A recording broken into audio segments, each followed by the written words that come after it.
I think I would add a personal peek onto that pit of yours that if there's a silver lining to what's going on right now with the Epstein files coming out and just all the trash that we're learning about, it's that we're learning about it.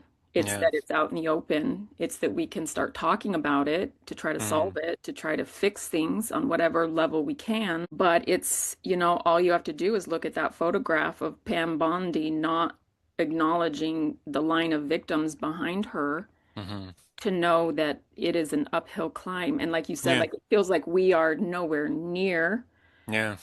being able to solve some of these things. I, but the fact that that photograph exists, that Pam Bondi was even there being questioned, that those victims were even being given a space in that Mm. room, that those in elected power were fighting like hell to acknowledge those women and to, Hmm. prioritize their healing. And that is a really good sign because in the past that wouldn't have even happened. Like these women have been ignored for decades. And let's be clear, what we're discovering in the Epstein files has been happening all throughout history. All you have to do is look back on a slave plantation Yeah, absolutely. and Yeah. it's I was reading a thing where there was a specific kind of enslaved human that plantation owners or men in general could purchase.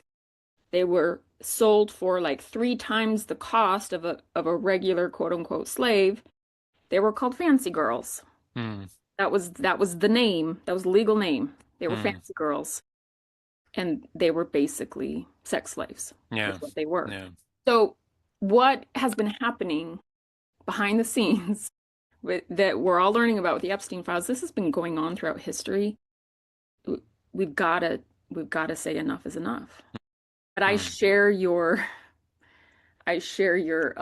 just the heaviness. It just feels like we're nowhere near solving any of this.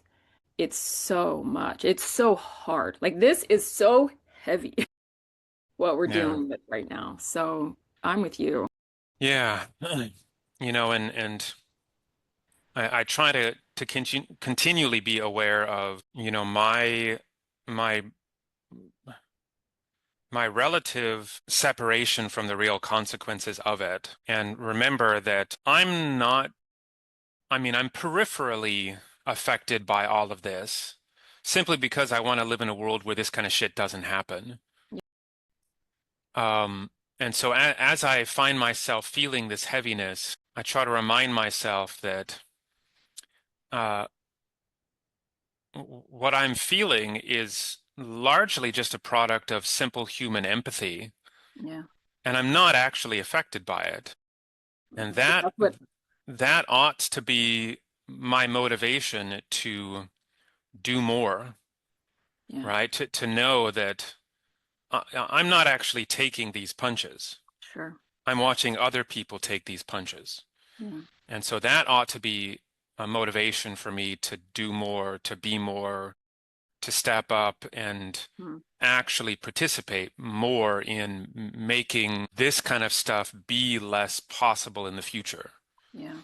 And so from that heaviness, I should take that as the moment of like, that that adrenaline moment where you don't think you can do something and find yourself just doing it anyway. Doing it anyway. And so, yeah, that might be just a turning a pit into a peak, and yeah, finding more strength and more focus, um, out of just feeling the weight of it all.